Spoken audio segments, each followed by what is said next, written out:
Good evening. I'm Varpu, the director of YAPS Finland.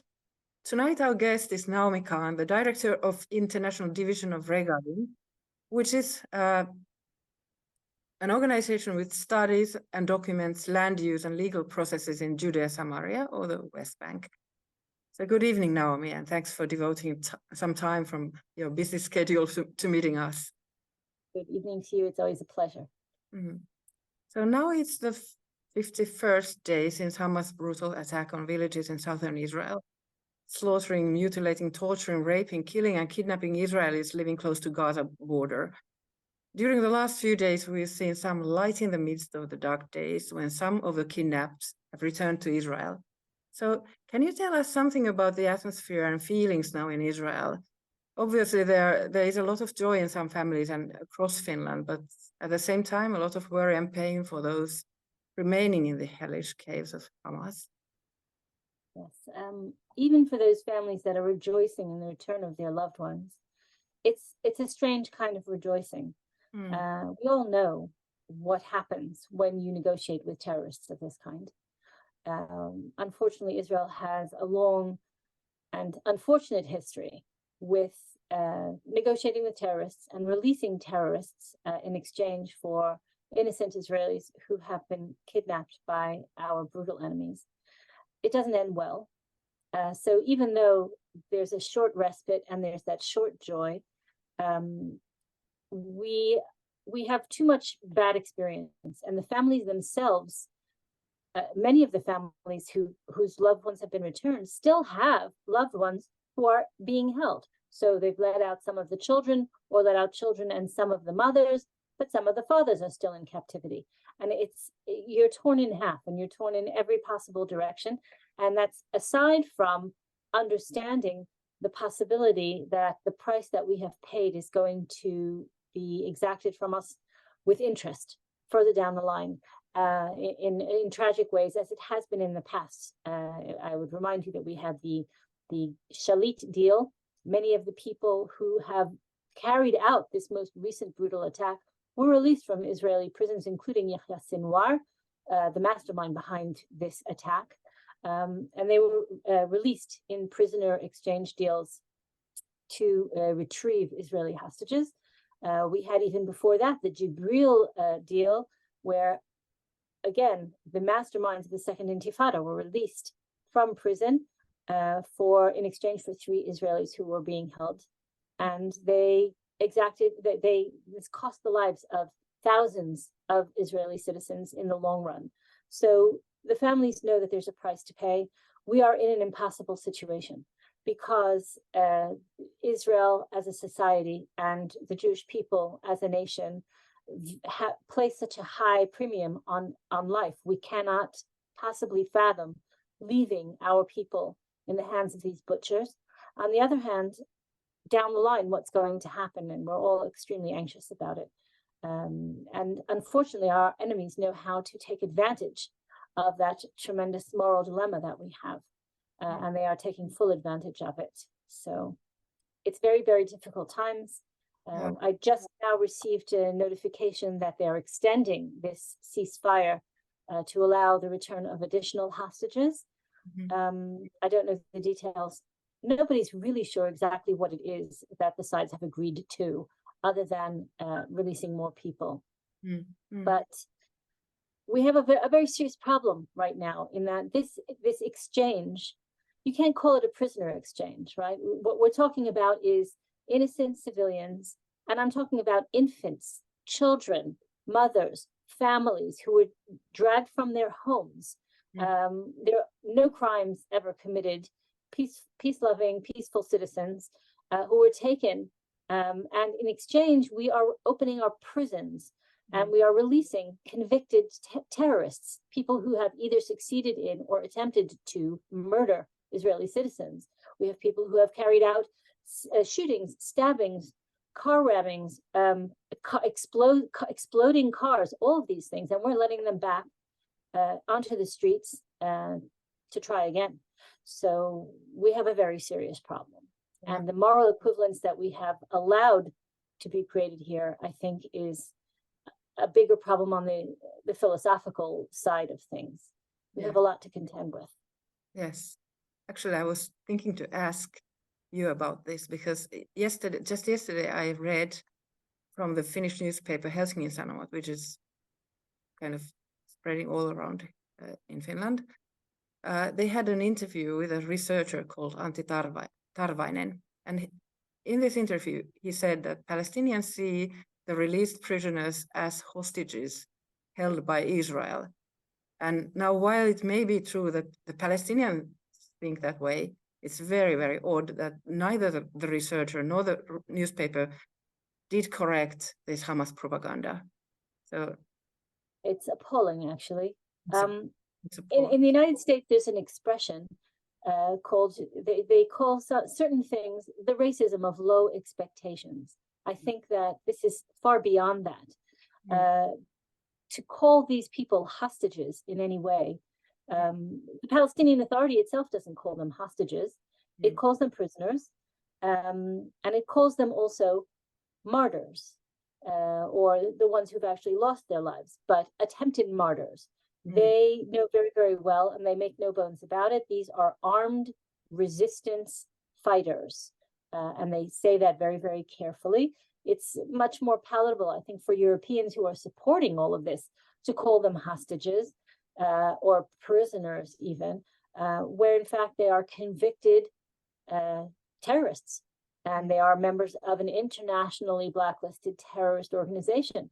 And it is appalling that they should be given any sympathy on the in international media or in anywhere.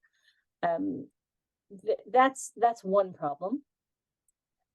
The whitewashing of this entire thing, you may have seen a backlash in Israel against comments made by the Prime Minister of Ireland, who celebrated the return of one of the Israeli hostages, a little girl. And he said, oh, we're so relieved, our prayers have been answered. A 4-year-old girl who was lost has been found. She wasn't lost, and she wasn't found. She was abducted, kidnapped, held by a terrorist organization, and Israel's incessant military pressure against that organization led to her release at a very high price, I might add. But for the Prime Minister of a theoretically democratic country to make that sort of a statement about an innocent hostage, a child who was being held by murderous terrorists, is appalling. It is a condemnation of everything that a democratic society should hold dear. Yes. And from Helsingin Sanomat, I think this is unforgivable distortion. Because and with the clever and careful wording that this is the perception actually of the Palestinians, but leaving out any correction, they turn the responsibility for totally wrong conclusions to the reader, but also they reveal that really reveals that they know very well what they're doing. So. Yes. And they're willing to accept it. So by not correcting Hamas propaganda, it turns this paper into a part of Hamas propaganda machine, actually. Absolutely. Absolutely. Yeah. It is in service yeah. of that propaganda. Yeah. Let me actually go on quoting the same article, because in this interview, this researcher said that immediately after the terrorist attack by Hamas, Israel increased the waves of arrests in which Palestinians were imprisoned without legal process. So I assume he means administrative detention in the West Bank. So can you tell what is actually happening in the West Bank, and what was the reaction of the so-called moderate Palestinian factions and population in the West Bank to the October 7th attack? I'm really happy that you brought that up. So let's first talk about what's actually happening. It's actually not administrative detention. It is arrests of wanted, known terrorists. The Palestinian Authority, now let's go on to the moderates, quote unquote. The Palestinian Authority from the 7th of October and onwards to this very day has not only not condemned the acts, the barbarism carried out against innocent Israeli civilians, it has actually celebrated and supported and endorsed Hamas and its activities, not simply making excuses, but actually congratulating Hamas, taking pride in these acts of barbarism, and stating over and over and over again that Hamas will continue to be, is and will continue to be, an integral part of the Palestinian political framework. They have absolutely no intention of pushing these murderous terrorists, these barbaric terrorists, out of their political framework. They're embracing them. They're riding on their coattails. And I'll tell you the truth, it's not just words. We have documentation of Fatah fighters, Fatah being the arm of the controlling faction of the Palestinian Authority, armed Fatah fighters taking part in the massacre on the 7th of October, alongside Hamas and alongside Palestinian Islamic Jihad. There are no moderates here. We have tried to fool ourselves for a very long time, and I think that the European community in general has tried to make a distinction between Hamas and the Palestinian Authority, which is simply wishful thinking. There's nothing more to be said about it. I can send you, we have collected and translated dozens and dozens of official Palestinian Authority spokespeople and officials' statements, public statements in the media, in interviews, international media, local media, Arabic press, English language media, endorsing Hamas's activity and maintaining that there is absolutely no way to divide that unity between Palestinian Authority and Hamas. So add to that, for example, recent polls supporting Hamas, it's overwhelming. And the interesting thing is that the support for Hamas among the Palestinian population of the West Bank, Judea and Samaria, is even higher than the support for Hamas in Gaza. Gazans obviously have to pay the price for Hamas, and but the Palestinians in Judea and Samaria and the West Bank are overwhelmingly support Hamas and their activities and support the eradication of the state of Israel. I'm talking about 85% of the population. So we're not talking about moderates. We're not talking about non-combatants. We're not talking about uninvolved parties. We're not talking about partners for peace. We are deluding ourselves, and we have been very, very good at it for a very, very long time, trying to delude ourselves into thinking that there actually is a partner for peace on the other side.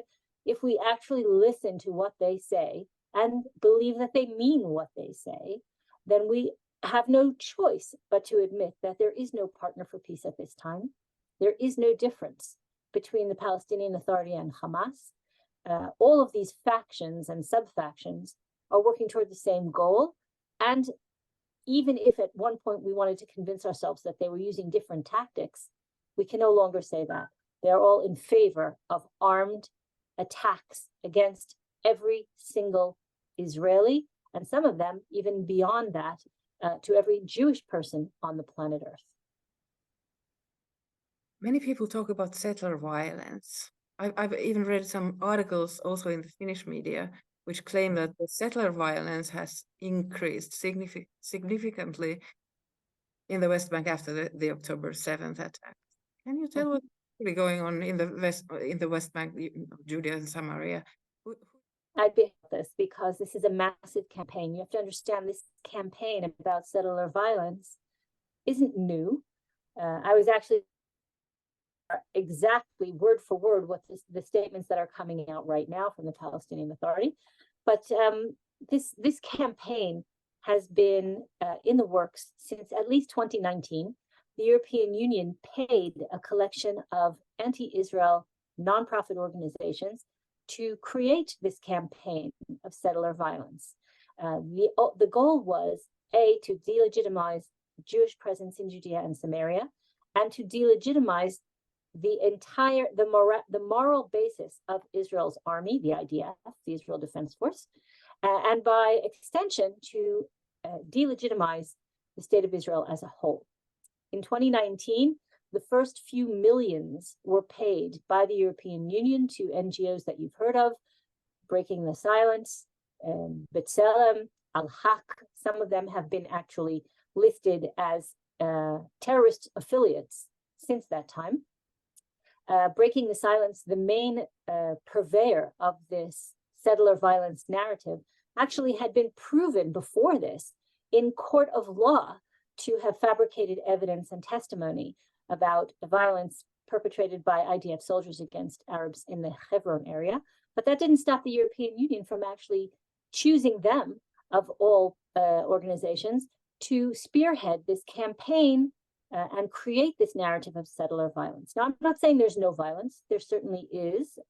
But there's something that, before I even discuss the data and the actual facts, I want to point out.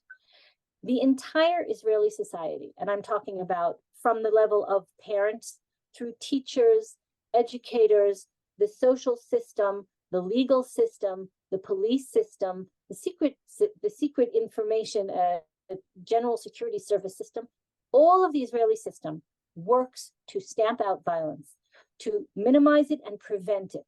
Whereas on the other side, you have the entire Palestinian framework that not only pays people to carry out acts of violence and murder, and continues to pay quote unquote martyrs, the people who were killed in the act of terrorism, but it encourages them and creates an entire curriculum for children, glorifying terrorism, glorifying violence, teaching them how to carry out similar acts, teaching them to emulate these terrorists and murderers. So we're talking about one entire side of this equation that is built towards increasing violence and towards encouraging violence, whereas the other side is doing everything that it can to reduce violence, to work against violence. So that's first of all. But second of all, let's talk about the actual facts. How much violence is actually happening, and what is the nature of this violence? So one of the things that goes unreported, I assume in Scandinavian papers, because it's everywhere in the world, is the actual mind-boggling quantity of violence carried out by Arabs against Jews. So I received, before the war broke out, I received a report, which I would do on a regular basis, and anyone who's interested in receiving it can receive it the same way I do, of verified statistics concerning the number of attacks, violent attacks that occurred in Judea and Samaria. The data is actually collected by first responders, a neutral first responders organization called Rescuers Without Borders. It is verified by the Israel Police and the Israel Secret Service. And in the first half of 2023 alone in Judea and Samaria, there were 3,064 acts of violence committed against Jews. Those are unreported, and I'm talking about attempted murders that range anywhere from shootings, stabbings, car rammings, arson, Molotov cocktails, throwing of boulders, blinding motorists, drivers with laser lights, all things that are aimed at actually killing people. 3,064 verified events in the first half of 2023 alone. On the other hand, in the 12-month period ending at the end of on October 7th, there were under 100 cases of violence in the Jewish sector reported. Mm-hmm. So 3,064 in 6 months, as opposed to under 100, 94 to be precise, in a 12-month period in the Jewish sector. But that's not the whole story, because the violence that's reported in the Jewish sector includes in that same category things like graffiti, things like destruction of signs, Palestinian Authority signage on the roads, things that would not be considered violence in any other context in the world, and are certainly not counted as violent incidents on the Palestinian side. But on the Israeli side, because the Israeli system is so vigilant in trying to address violence before it escalates, they report each of these incidents and they treat them aggressively. So if a kid is caught writing graffiti, anti-Arab graffiti on a wall, not only is he brought in, not only are his parents brought in and his teachers brought in, but there's a social worker assigned to his case. He's placed under observation so that it doesn't escalate into violence.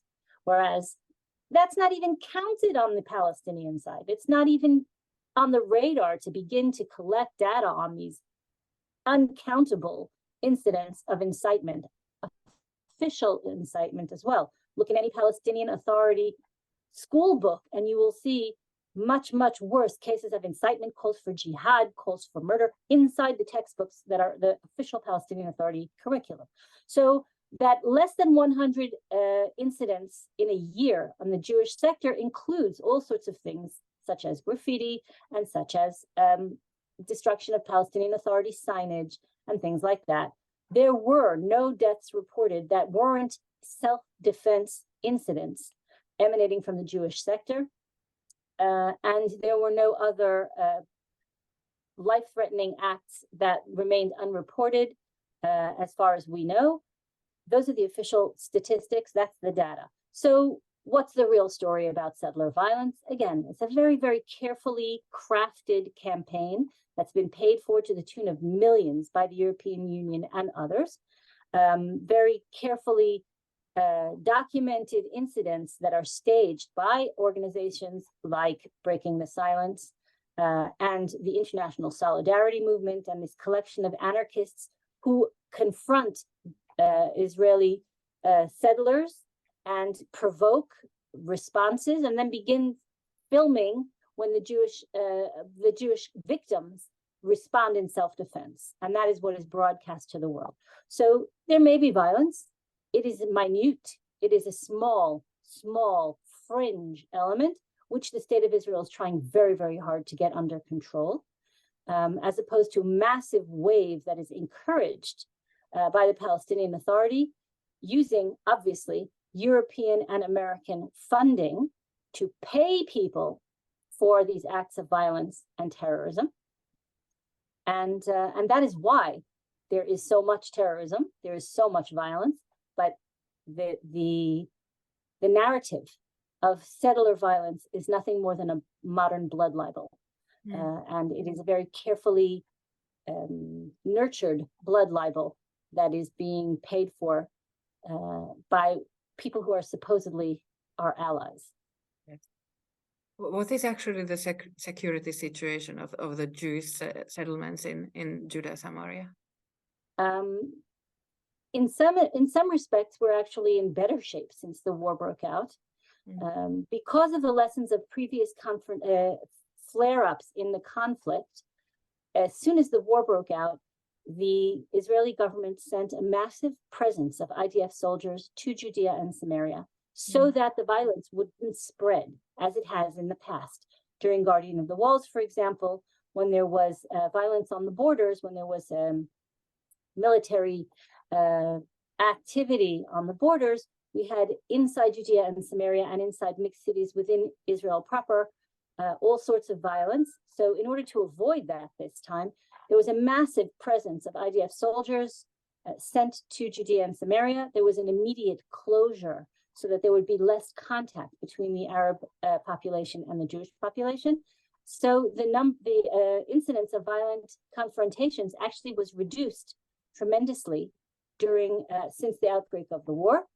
Also, there's been a massive wave of IDF activity to arrest known wanted terrorists throughout Judea and Samaria. Yesterday, 25 known members of Hamas, terrorists in one village in Judea and Samaria, is called Bani Naim, 25 arrests there.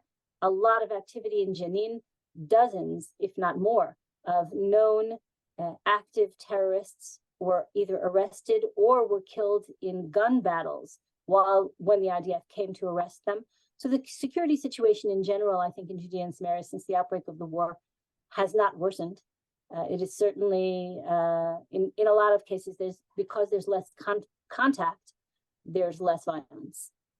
Is that many people, including many leaders in so-called human rights NGOs and also in the Finnish Lutheran Church, are appealing for permanent ceasefire. I know that Israel prefers to call this current situation as more as a pause, not ceasefire. But what do you think about ceasing all warfare right now? And would that really bring peace to the region? It would be suicidal. It would be suicidal. Israel cannot afford. Think back to World War II. Can you call a ceasefire with the Nazis? Can you call a ceasefire with anyone who has declared that they will carry out the next massacre the moment that they can, that they are committed completely to massacring every single member of your nation, how can you have a ceasefire with them? I mean, you can't. We cannot afford it. Right now, 500,000 Israelis are displaced within the country. They can't go back to their homes. We're not even talking about the 1,400 families that are still burying their dead, and the bodies that were so badly mutilated by Hamas that they can't even be identified. And we don't even know who all the hostages are. And we don't have any possible way of having a dialogue with Hamas that has declared and continues to declare over and over that they will not stop until they kill every single one of us. So we can't have a ceasefire. There's no ceasefire to be discussed. If the only way that this can end is if Hamas is completely removed from our border and its military capability is decimated. Will they rebuild? I have no doubt that they will continue to try.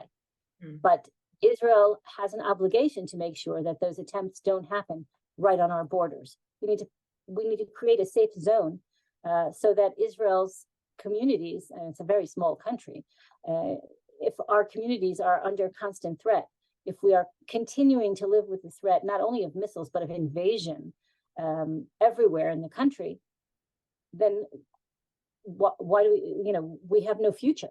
We need to ensure the future of Israel by ensuring that we have defensible borders, strong borders, and that our enemies who are sworn to destroy us will not attempt things like this again, and will not be given the opportunity to launch the next attack from literally inches away from Jewish communities.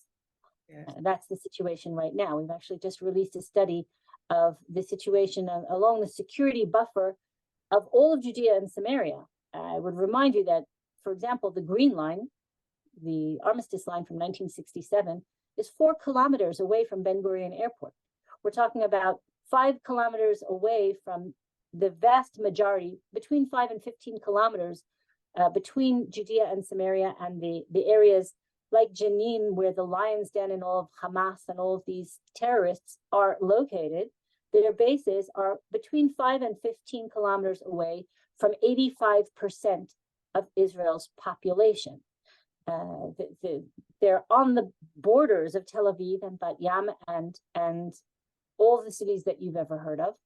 And Israel has to address this because the Palestinian Authority that is in charge of these areas has declared that it is one with Hamas. And we can't ignore that anymore. We can't afford to.